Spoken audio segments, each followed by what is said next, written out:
Тэгсэн чи яхад харуулсан чи ямар ч илгэн дээр тийм ямар ч үүсгэр юу ч байхгүй. Тэгээ алаа тасаас чи хэвийн хэмжээнд очсон. Тэгэл ер нь гэр бүлийнхээ тийм нэг хараа хяналтын хүн болсон би. За. Ер гэрээсээ гардгүй байсан.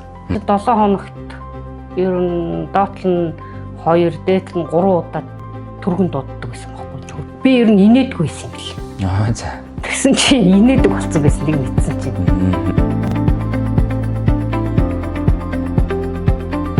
За, амгалан дөрвөн байцгаана уу? Эдгэрлийн өргөө подкастын маань энэ удаагийн дугаар эхлэхэд бэлэн боллоо.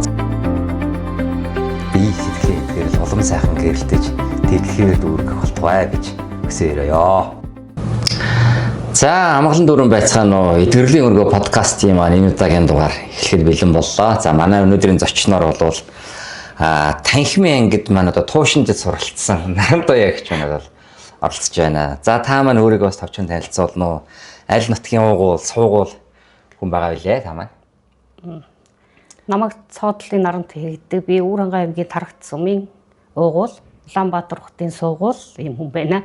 За тэгэхээр өнөөдрийн дугаарын гол онцлог бол манай эдгэрлийн дасгалжуулалт гэдэг хөтөлбөрийг бол танхимаар явуулснаас хойш тэгээд бүтэн ЭД1 ЭД2 ЭД3 танхимаар одоо суралцсан оролцогч маань оролцож байгаагаар бол онцлогтой. Тэгэхээр өнөөдөр бол илүү төлхөө танхимын ангийн хөтөлбөрт амрагдсан хүмүүний үр дүн ямар байгаа талаар мэдсэндээ хучалцах байгаа гэсэн үг тантай маань тий. За тэгэхээр Нарантуягч маань бол хизээ анх манай танхимын эдгэрлийн хөтөлбөрт хамрагдаж эхэлсэн бэ гэдэг талаар нэг асууя. Тэгээд хоёлоо бол хөтөлбөрт орохоос өмнөх таны амьдралын хэм маяг ямар байсан? Яагаад хөтөлбөрт орсон шалтгааныг ярина. Дараа нь хөтөлбөрт орсноос хойш танд ямар хүртэл гарсан талаар илүү ингээд юм хоёр хэсэг болж ингээд ярих гэдэг байгаа. Тэгэхээр хөтөлбөрт орж ирсэн хугацаа маань хизээ байгаа л та маань? 25 оны 9 сарын 5-нд орж ирсэн. Зөв түрүү жилийн одоо яг 9 сарын 5 яг манай их буурал дээр явж байгаа. Тэгээд 10 сарын 5 сарын дараа нааш шилжчихсэн шүү дээ бид нар шиг тийм ээ. За тэр үед маань орсон байна. За тэгэхээр мэдээж эдгэрлийн дасгалжуулалт орж ирсэн хүн гэдэг чинь зүгээр орж ирэхгүй шүү дээ тийм ээ. Ямар нэгэн зорилго, магадгүй ямар нэгэн шийдэх ёстой асуудал гарч ирсэн учраас хөтөлбөрт маань орж ирдэг. Тэгэхээр таны маань одоо орж ирсэн зорилго нь юу байсан? Танд ямар асуудал гарсан байсан бэ? Би болохоор 2022 оны 10 сард дэлгэний хорт авдар гээд уншлуулад. За. Тэгээд 5 дахь судлалын үндэсний төвд илэгнийхээ 30%-ийг тайруулсан. За. Тэгээд 2 жил ер нь гэрээрээ байж байгаа л яг энэ хавдар судлалынхаа юунд нь явж байгаад нөгөө хяналтанд яваад байдгүй тийм ээ. Явж байгаад. За. Тэгээд бас нөгөө химийн бай уудаг байсан. За. Хяналтанд явна гэдэг нь одоо үндсэндээ эмчилгээ хийлгээд яваад байгаа гэсэн үг тийм ээ. 14 хоногоор л тэгээд яваад байдаг. 14 хоноо л эмээ авдаг, 14 хоноо л шинжилгээ өгдөг тийм л юутай горимтой явдаг гэсэн. За. 22 оноос хойш юм биш тийм ээ. Тэгээд одоо хяналтанд явахдаа танд одоо гарч байгаа үр дүн ийм байна гэдэг ямархуу үр дүнтэй яваад байсан бэ? Одоо эмнэлгээр одоо хяналтанд явах. Эмнэлгээр явхад тэгээд нөгөө хавдрын яг ингээд нөгөө бариад за. Яг тэр цааш нь ингээд тархахгүйгээд яг тэр эмчин тийм л юм билээ дээ. Яг ингээд хавдрын яг тэр байгаа газар нь ингээд тархахгүйгээр ингээд бариад өсөрхийлүүлэхгүй л гэсэн утгатай тийм юм байсан. Тэгсэн чинь миний юу чинь хавдар чинь 24 онд уушгурууга өсөрхийлсэн байна гэсэн тийм онш гарсан байхгүй юу? Тэгэл ер нь гэр бүлийнхээ тийм нэг хараа хяналтын хүн болсон би. Ер гэрээсээ гардгүй байсан. Гэрээсээ гараа явах юм бол араас байнга л хааны хүн юу хийж өгнө гэд уцтсан жишээтэй. Тэгээд заавал нэг хажуудаа нэг хүн дагуулж явдаг. За. Тэгэхгүй л энэ тэнд очиод унаад очиж ч юм уу нэг тиймэрхүү асуудалтай тийм байсан. Ундаг байсан гэсэн үг үү? Тий, зүгээр ингээл явж байгаа л гинтгэн толгой өргөөл тэгэл бүр ингээ ухаалтаад очихгүй мөртлөнгөөсөө тийм нэг би сулцсан тийм л байдалтай байдаг байсан. Зөв. Тэгэхээр та маань 22 онд элгэний хорт хавдар онцлогдоод эдгэрийн 30% бол ахуулсан. Тэгээд үндсэндээ хавдраа одоо томрохгүй, өсөрхийлэхгүй гэж ингээд дэмжлэхэд хяналтанд дараад житэл 2 жилийн дараа буюу 24 онд өсөрхийлсэн. Уушгуруугаа өсөрхийлсэн. За тэгэл тэрнээс хойш бол зүгээр ингээд хүний хяналтанд, гэр бүлийн хяналтанд, эмнэлгийн хяналтанд аль нь тэлэнцэнд орж тэй тийм ээ. Зөв. Тэгэхээр одоо өсөрхөлсөн сошь дахиад одоо юу яах гэсэн үг үү? Баймжилгээгээ хийлгээл яваад. Яг л тогтмол хийгээд явах. Тэгээ би чи 7 хоногт ер нь доотлол нь 2, дээдл нь 3 удаа түргэн дууддаг байсан байхгүй түргэнээр. Даралт айгүй өндөр болно. 180 хүрээл явчихна. Тэгэл юу дуутахаас түргэн дуутахаас л өөр арга байхгүй. Тэгэл юундаар ирээл дүүргийн хэмлэг дээр ирээл нэг тайвшруулах тариамаар нэг даралт бууруулах тариа хийлгээл тэгэл буцаал гэртээ харна. Нэг тиймэрхүү мэхтэл гэдэг байсан. Зөвтэй. За тэгвэл одоо ингээд 24 оноос хойш гэхээр чинь 25 онд эдгэрлийн танхимыг сурсан. Жил орчим явж ирсэн байж тээ. Тэгээд яаж одоо хөтөлбөрийг олж мэдсэн? Яаж яагаад орж ирсэн бэ та маань? Тэгээд хүн чинь нөгөө нэг ингээл яад харч яг нөгөө нэг өвчин ингээл фэйсбુક ороод ингээл интернетээс яхаар чинь нөгөө өвчнөө л хайгаад идэм л шүү. Яг одоо энэ нэг үр яах вэ? Энэ өвчин энэ үр одоо би яах юм бол одоо ингээл хүчт юм бах та гэж бодвол ингээл өвчнөө хайгаал. Тэгэхээр ямар ч тийм юу байхгүй. Тэгсэн гэсэн тийм юм байдгүй байхгүй юу? За. Тэгжсэн чинь жаргаа багш гээд нэг тийм хүн байна гэдгийгсэн. Нөгөөх рүү нороод ингээд жаргаа гээд тайсан чинь гараад ирсэн байхгүй юу. Тэгээд нөгөөдгөө хайлт ингээд хараал үлдээдэг байсан. За нэг ийм байдаг юм байна. Гэхдээ нүуний юм болов худлаа юм болов гэсэн тийм бодолтой л тэгэл яваад идэв байсан байхгүй юу. За. Тэгээ нэг өдөр гинтхэн тэр 9 сарын 5-нд их хууралтаар юу болно гээд өдөрлөг ивент болоод байсан. Бүтэн цайдар болоод тэнд очицсан уу та? Тэгээд тэнд очиод тэгсэн чинь тэр чинь бас 5-нд нь ч болоогүй мэнэ тий. Тэрнээс өмнө байх гэсэн тийм ээ. Тий нэг бүтэн цайдар болоод бид нар чи ивент хийгээд байсан шүү. Тэгээд 5-нд яг эд нэг эхлэн гэж ийсэн байхгүй юу? Зүйтэй. Тэгээд тэгэнгүүт нь за ямар ч байсан их буралдаар яваад очие. Тэгээ боломжтой бол суучих нэг өдрийн төлбөрийг боломжгүй бол одоо тэгэл явъя доо гэсэн бодолтой ороод. За. Та эхний нэг өдөр туршлаар сууж үзсэн байх юм уу? Туршлаар сууж үзье гэж орсон байхгүй юу? Тэгэл орсон чинь ер нь айгүй халуун дулаан авуур амьсгалтай. За энд чи ер нь миний байх газар муу юм бэ. гэж бодвол тэгэл мөр тасралтгүй суусан дуу тэрнээс хойш. За зүйтэй. 9 сарын танаас та чи 10 сар 2024 3 сарын 8 хүртэл 6 сар бид нар чинь онлайн хөтөлбөр маань сардаа эхлээ сардаа дүүрдэг бол танхимын анги маань 7 хоногийн 3 өдөр ингэж явдаг байж байгаа шүү дээ. Тэгэхээр яг хаа ээдээ нэг ихэд 2 сар, ээдээ 2 ихэд 2 сар, ээдээ 3 ихэд 2 сар гэдэг ингээд 6 сар өмнө та бол их тууштай л сайн явж тээ. Тууштай яасан. За танхимын ангид яваад ирэхдээ танд маань ямар үр дүнгууд гарч ирв? Бид нар ч одоо 2 төрлийн л наанд 2 төрлийн үр дүн гарч байгаа ш. Нэгдүгээр сэтгэл зүй, сэтгэл тал дээр сандаж бие дээр тийм үү. За тэгээ нэмэлтээр ч одоо юмуд байгаад байдаг. Тэгэхээр хизэнээс яг үр дүн гарч ихэлсэн танд юу болсон бай танхимын ангид явж байгаа юм. Би ч танхимын ангид яваад нэгэнд дүүрхчээ нэгдээ бол нэг тэгж яагаагүй бас. Нэг сайн яг төвлөрч чадахгүй байсан. За. Тэгэл хоёрлуугаа орж ирэл хоёроосоо эхлээл ер нь боломж юм болж ирсэн байхгүй юу.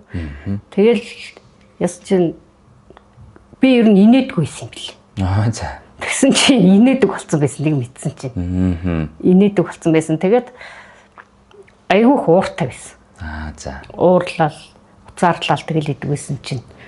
Ер нь ингээл гэрте очивол яадсан чинь ер нь уур хүрхгүй тийм шинжтэй болсон байсан байхгүй юу? За би чинь болж байгаа юм байна, уурлахгүй болж байгаа юм байна. Инээдгүй байсан, инээдэг болсон юм байна.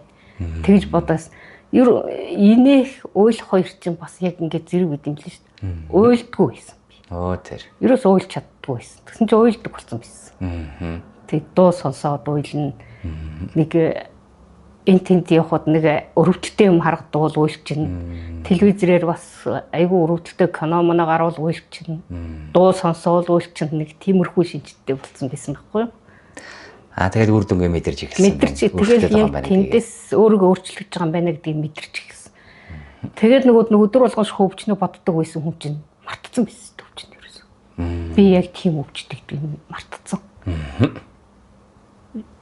Тэгээд нөгөө багш хэлдэг шүү дээ нэг юу хүн өвчин дөрөө нөгөөд нэг ухаантай өвчтөн, дөнгөө өвчтөн гэдэг.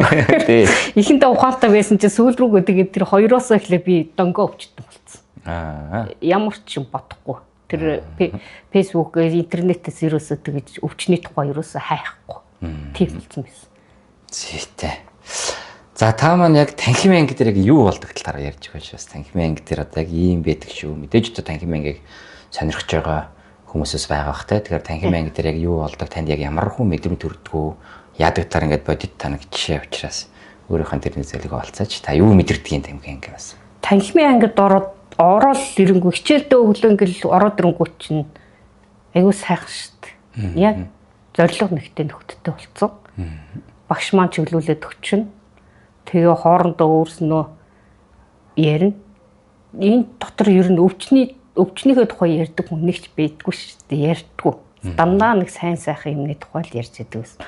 Тэгээд танхимын ангиар явахт чинь ерөөс ингээд нүүр тулаад бие бинийгээ хараад ингээд халуун дулаан уур амьсгалаар тэр чинь хичээлээ үзнэ гэдэг чинь шаал ондон байхгүй юу? Тий. Онлайнаар ч яг хөө тэгээд үздэг хүмүүс нь үздэг л байх л та. Тэгээд танхимд явах чинь хамгийн чухал юм байдیں۔ Би хэлье. Зүйтэй. Тий, яг хөө бидний нэг хөтөлбөр маань онлайн танхим аль аль нь байгаа. Аль аль нь бол их давуу талтай байгаа шүү тийм ээ. Онлайн болвол яг хөөхөр одоо ажилтай төрөлтэй байгаа хүмүүс тийм ээ. Ажил төрлөө хийнгээ. За нэг бол одоо хаанч байдгийг тийм ээ. Хөдөө байна уу, гадаадд байна уу? Өссөн газараас хичээлээ ингээд уцнаасаа сонсоод явдаг тийм ээ. Тийм сайхан давуу талтай байдаг. Танхимын анги маань бас давуу талтай юу гэхээр та маань яг сая хэллээ тийм ээ. Амьд уур амьсгал үүсээд бие биентэйгээ найз нөхөд болоод тэгээд бүр яг зориулж хичээлээ гэд бөөнөрөө хийнэ гэдэг чинь бас нэлээд сайхан давуу тал болдог л доо тийм ээ. Хөтөлбөрийн тухайд бол танхимын анги дээр бид нар чинь яадаг вэ гэхээр тийм ээ. Эхлээд дуу бясалгал хийх. Эхлээд дуу бясалгал явна. Тэгээд бясалгал. Тэгээд эдгэрлийн түүх сонсно. Тэгээд эдгээр засах хичээл орно. Тэгээд дасгал хөдөлгөөн хийн. Тэгээд дараа нь мантраагаа сонсно. Тэгээд дуугаа дуулаад тэгээд дүүргэндээ. Дунд нь бас хоорондоо ярилцсан хичээлийн талаар юу өнөөдрийн хичээлээс юу ойлгоо, юу ухаарав гэдгийг бас ярилцсан тийм ээ. За тийм ингээд танхимын хөтөлбөр үнэхээр баялаг л да. Би ч танхимын анги гэдэг бас үнэхээр хайртай шүү дээ. Хүнийг бодлоод яг бол бошгоо танхимын анги руугаа чиглүүлчмээр санагдаад байдаг. Тийм шүү дээ. Боломж болцоо үйл танхимын ангиар явахт бол ер нь боломжийг жоохон цагаа зарцуулах хэрэгтэй бүр зориулж тийм ээ. Тэрүүгээрээ бол ингээд бас юутай онцлог байдаг. За ингээд өөрөө ингээд сайхан сэтгэл эдгэрээд ирэхтэр дагаад ингээд олон зүйл дээр ингээд бас нөлөөлөл гардаг. Одоо наандаж гэр бүл дээр хүртэл нөлөөлөл ингээд гарч ирдэг шээ. Таны хувьд, танай гэр бүлийн хувьд таныг өөрчлөгдөж байгааг танай гэр бүлийн яаж мэдэрсэн? Таны гэр бүл тантай холбоотойгоор бас өөрчлөлт орсон зүйлүүд юу байгаа вэ? Манай гэр бүлийн хин чинь болохоор ер нь ээж амтай хүүхдүүдтэй л дээ би. За.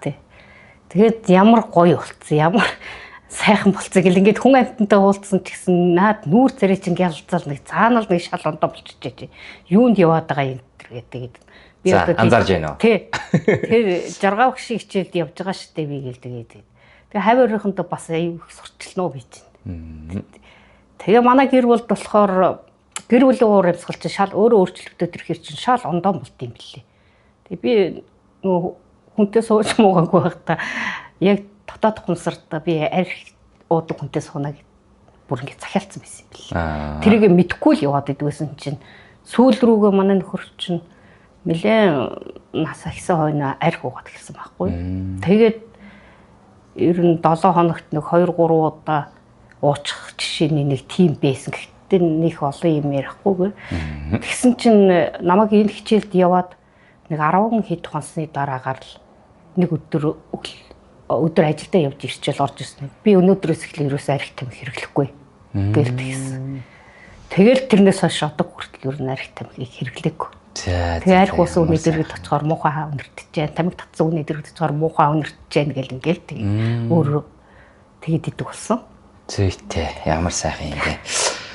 Тэгвэл таны хань жилд одоо өстой баярлаа гэж хэлээ ямар сайхан мэдээвэ. Тэгээд ханийтэн тийм шийдвэр гаргахад яг юу нөлөөлсөн бол гэж та бодсон бэ? Одоо тэгэд би нэг хичээл ингээд чихэж ингээд ороо очоод өөрөө сонсдог гэсэн байхгүй юу? За. Тэгсэн чинь наад хичээлээ чи ер нь би ч гэсэн сонсож болдгүй юм уу ер нь наад гэж. Тэгээд ганцхан чамайг сонсгээд ингээд заасан өгцөв байд юм уу гэсэн байхгүй. Тэгэнгүүт нь бас эхэндээ сонсох дургүй ч юм болов уу гэж бодоод сонсуулдаггүй байсан. Сүүлд нь тэгээд өөрийн сонсхийг гэсэн болохоор хүсэлтийн дагуу тэгээд хамт сонсдог байсан. Нөгөө подкастууд багшийн пэйж дээр байдаг өнгөө хичээлүүд тийм ээ. Тэгсэн чинь тэрнээс бол хамгийн гол нь тэрнээс бас надаас болсон байна. Тэгээ намайг өөрчлөгдөд ирэхээр өөр нь ууралж энэ төр уцаарлж ярихгүй болохоор тэгээ надаас намайг өөрчлөгдөд гэлж та яг яаж өөрчлөгдсөн та тэр өөрчлөлт ингээд хэлэх юм бэ? Та яг ямар байжгаад ямар болж өөрчлөгдсөн ер нь? Би чинь айгүй уур уцаартай байсан шүү дээ. За. Нилээдгүй уур уцаартай. Ер нь ороод тэгсэнгүү гэл ингээл хашгичаал орлоо. Тэгэл ингэдэг байсан байхгүй юу? Тэгсэн чинь би бас нэг тэр юундаар их хуралдаар байхдаа нэг яаж гэсэн нөхөртөө талархлын юу бичижсэн байхгүй юу? Тийм талархал бичих даалгавар байдаг шүү дээ хичээл. Тэрэн дээр нөхөртөө бичижсэн. Тэрийг уншиж өгсөн чинь тэгэл тэрнээс хойш л нэг их зөөлрсөн дөө. Зүйтэй. За гомон сайхан үр дүн гарчээ. За таныхаа одоо буян даган байсан. Танай гэр бүлийн ханд чинь бас их баярлалаа гэж хэлмээр санагдаж байна. Өөрөөс бас гэр бүл дээр бас нэг сайхан үр дүн гарсан нэг юм багшаас танхимын багшаас би сонсч байсан. Тэр юу байлаа? Тэр маань болохоор нөгөө охин маань юуны савны олон тооны миомтой байсан байхгүй юу? За. Тэгээд одоо ингээд 4 өдөр хагалгаанд орноо. Бэлтжээ гэдэг ингэсэн. Тэгэл тэр хооронд нь яасан чинь нөгөө ер нь сэтгэл багтаадсан байхгүй миний. За. Өрөөгөл явах юм бол тэр юу н алга болох юм байна гэдэг. За та өөрөө өрөөгөх юм бол би охины эдгэж нөлөөлөл үзүүлэх юм байна гэж бодоод байсан уу? Үздэг шүү дээ. Тэгээ ерөөсөөр гад тэр ээжигээ эдгэцэн гээд.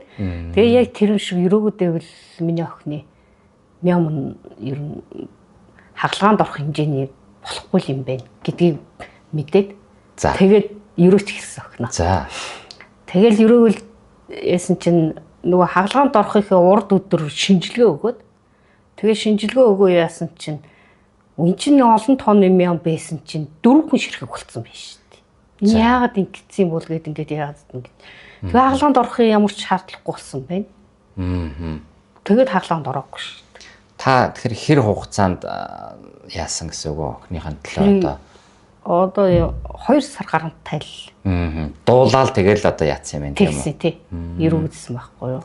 Одоо миний охины тэр мям нь тэгж хагарч ингэж хагарч байдаг. Би бас нэг хагалдаг нэг юм.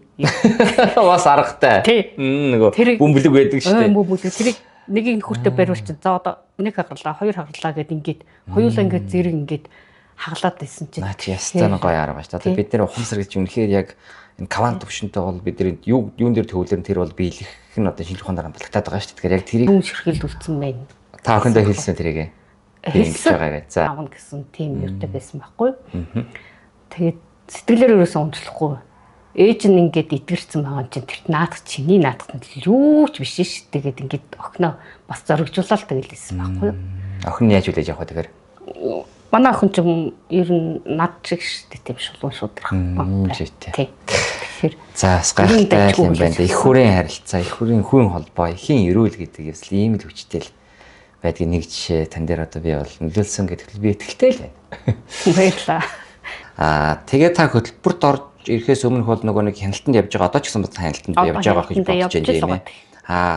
Ямар ангаах ухаантлаас одоо ямар имжлэгийг хэрэгжижсэн тэрийг одоо хийлгэж байгаа юу? Ямар хөө байдалтай явж байгаа юм нэрээ?